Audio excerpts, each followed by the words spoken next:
Hi friends, welcome to my channel. ఈరోజు video చాలా ఇంట్రెస్టింగ్గా ఉందండి. వీడియోని ఎక్కడ స్కిప్ చేయకుండా ఎండ్ వరకు చూసేయండి.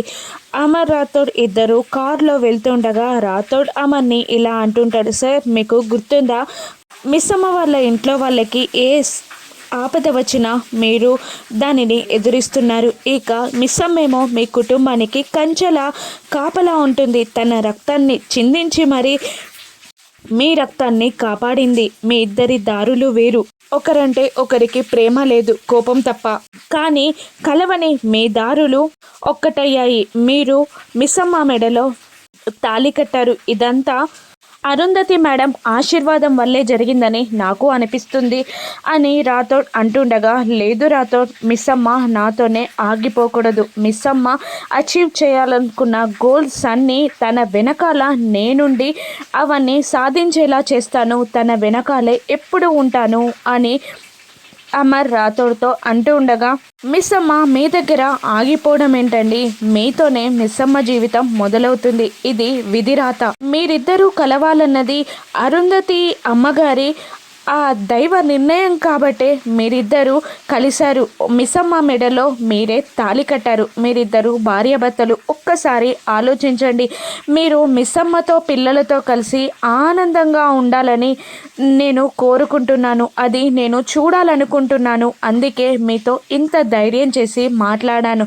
తప్పులుంటే క్షమించండి అని రాథోడ్ అమర్తో అంటుండగా, అమర్ సమాధానం చెప్పలేక తన తలని సీట్కి ఆనిచ్చి కాస్త రిలాక్స్ అవుతూ ఉంటాడు. మరోవైపు అందరూ రామ్మూర్తి, సదాశివం గారు, మను, మంగళ, నిర్మలమ్మ గారు అందరూ కూర్చొని మాట్లాడుకుంటూ ఉండగా కాఫీ తీసుకొస్తుంది భాగ్య. ఇక పెద్దవాళ్ళకి మనుకి కాఫీ ఇచ్చాక రామ్మూర్తికి కాఫీ ఇస్తుంది. ఆ తర్వాత మంగళకి కాఫీ ఇస్తూ ఉండగా ఇక రామ్మూర్తి చెయ్యి తగిలి మంగళ చేతి కాఫీ కప్ రామ్మూర్తి పంచపై పడిపోతుంది. ఇక రామ్మూర్తి మంగళని తిడుతూ ఉంటాడు, కాస్త ఆగలేవా అని అంటూ ఉండగా మంగళ మాత్రం ఇలా అంటూ ఉంటుంది, నా కాఫీ కప్కి నువ్వు చెయ్యడ్డు పెట్టి నన్నంటున్నావేంటి, కావాలంటే నాకు దిష్టి పెట్టకు, నీ బిడ్డని అడిగి ఇంకొక కాఫీ తెప్పించుకొని తాగు అని ఎగతాళిగా మాట్లాడుతూ ఉంటుంది. అయ్యో, పంచే తడిసిపోయినట్టుంది, మిస్సమ్మ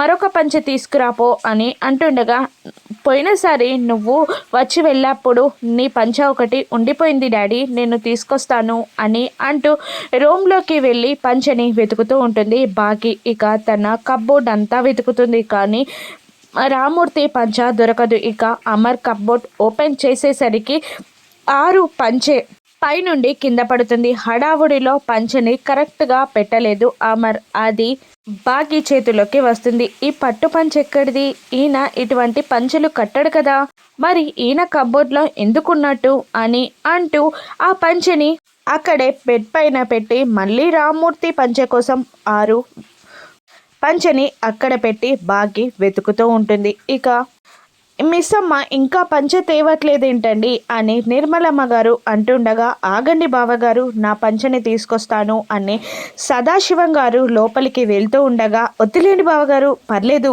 అని అంటూ ఉండగా, పంచె బాగా తడిచిపోయింది బావగారు, మీ బిడ్డనే మా ఇంటికి పంపించారు, ఆ మాత్రం మీకు పంచివ్వలేనా నేను అని అంటూ సదాశివం గారు కూడా వెళ్ళి పంచెని తీసుకొస్తారు. ఇక బాగి కబోర్డ్లో అంతా వెతికి పంచె దొరకకపోయేసరికి ఈ పట్టు పంచె డాడీకి ఇస్తే ఏమవుతుంది అని అనుకుంటూ ఆ పట్టు పంచెని తీసుకొని బాగి కిందికి దిగి వస్తూ ఉండగా స్టెప్స్ పైనుండే మను గమనిస్తూ ఉంటుంది. బాగి చేతిలో ఉన్న 6 పట్టు పంచెని చూసి మను చాలా టెన్షన్ అయిపోతూ ఉంటుంది. అమ్మో, ఈ పంచెని ఈ ముసలోడు చూశాడంటే గుర్తుపట్టేస్తాడు అని టెన్షన్ పడుతూ ఉండగానే బాగి ఆ పంచెని తీసుకొని కిందికి దిగుతూ ఉండగా సదాశివం గారు తన పంచె తీసుకొచ్చి మా రామ్మూర్తికి ఇచ్చేస్తారు. ఇక అయ్యో మామయ్య గారు, పంచె తీసుకొచ్చేసారా, నీ పంచె దొరకలేదు నాన్నగారు, అందుకనే పట్టు పంచెని తీసుకొచ్చాను అని బాగి అంటూ ఉండగా,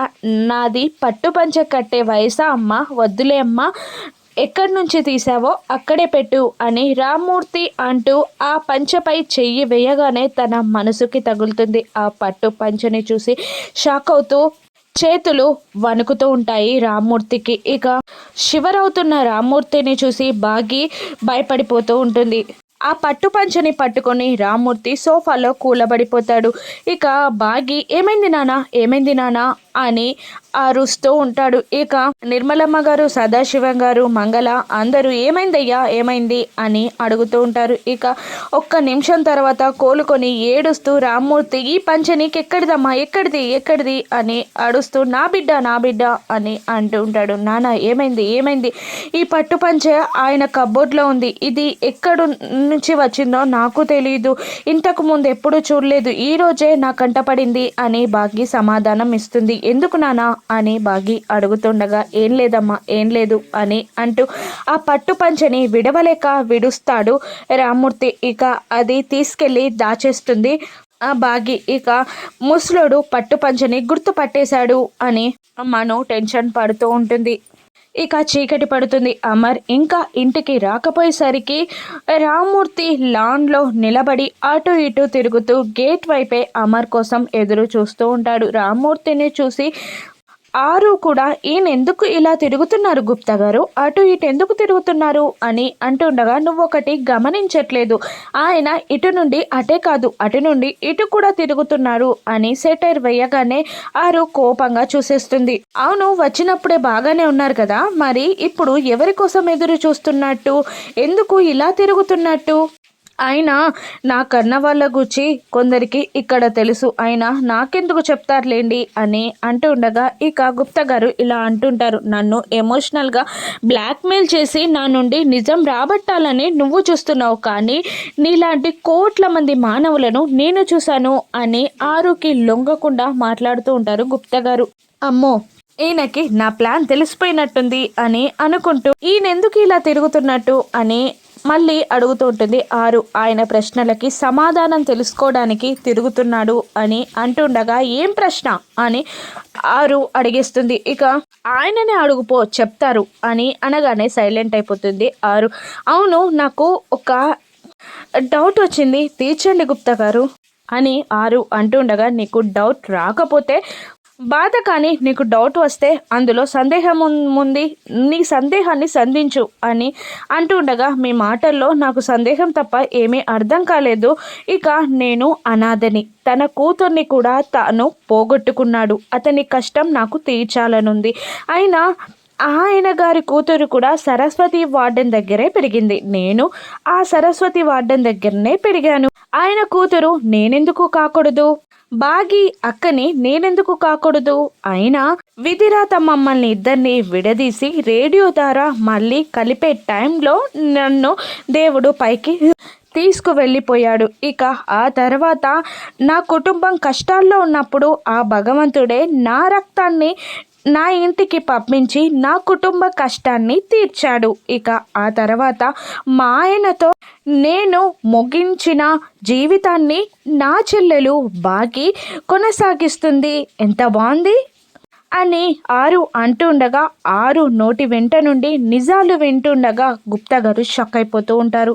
అబ్బబ్బా, ఎంత బాగుందో, వినడానికి చెప్పడానికి కూడా చాలా బాగుంది అని అంటూ గుప్తా గారి వైపు తిరగగానే గుప్తా గారు షాక్ అయిపోయి ఉంటారు.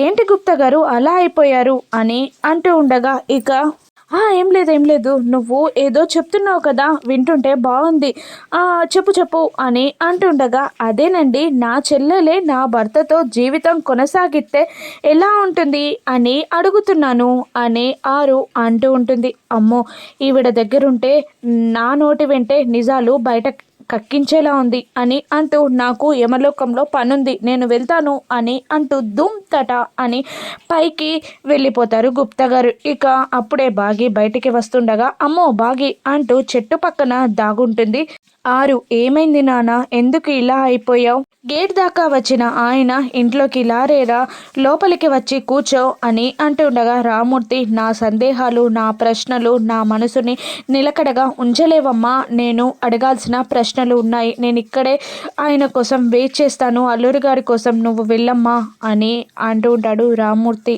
ఇక ఎందుకు ఇలా అయిపోయావు నాన్న, వచ్చినప్పుడు బాగానే ఉన్నావు కదా, ఇప్పుడు ఇలా ఎందుకు అయిపోయావు అని అంటుండగా ఏం లేదు తల్లి, బాగానే ఉన్నాను, నువ్వు వెళ్ళు అని రామ్మూర్తి రామూర్తి భాగమతిని అంటూ ఉంటాడు. ఇక పైనుండి మను మంగళ ఇద్దరు గమనిస్తూ ఉంటారు. ఏమైంది అని మంగళ అడుగుతుండగా బాగి తీసుకొచ్చిన పంచ ఆరుది. అది చూసి ఆ ముసలోడు గుర్తుపట్టాడు అని అనేగానే మంగళ చాలా సంతోషిస్తూ ఉంటుంది. అంటే భాగ్యకి నిజం తెలిసిపోతుందా, మా ఆయనకి నిజం తెలిసిపోయిందా అని అంటూ ఉండగా కోపంగా చూస్తుంది మంగళ ఎక్సైట్మెంట్ని చూసి. ఇక అదే కదా నా బాధ అని మను అంటూ ఉండగా ఇక తన అక్కని చంపింది ఈ మను అని తెలియాలి, తర్వాత భాగ్య చేతిలో ఈ మనుకుంటుంది అని మంగళ అనుకుంటూ ఉంటుంది. మరోవైపు కింద రామూర్తి అమర్ కోసం ఎదురు చూస్తూనే ఉంటాడు. అమర్ రాగానే రామూర్తి ఆరు గుచ్చి అడుగుతాడా ఆరు పంచని. గుర్తుపట్టిన రామూర్తి అమర్ నుండి నిజాలు రాబట్టగలడా, అమర్ నిజం చెప్తాడా, ఆరు తన కూతురే అని రామూర్తి ఈరోజు తెలుసుకుంటాడా, భాగ్యకి చెప్తాడా, ఇంకా భాగ్య దగ్గర నిజం దాస్తారా? రానున్న ఎపిసోడ్స్లో చూద్దాం. Thank you for watching.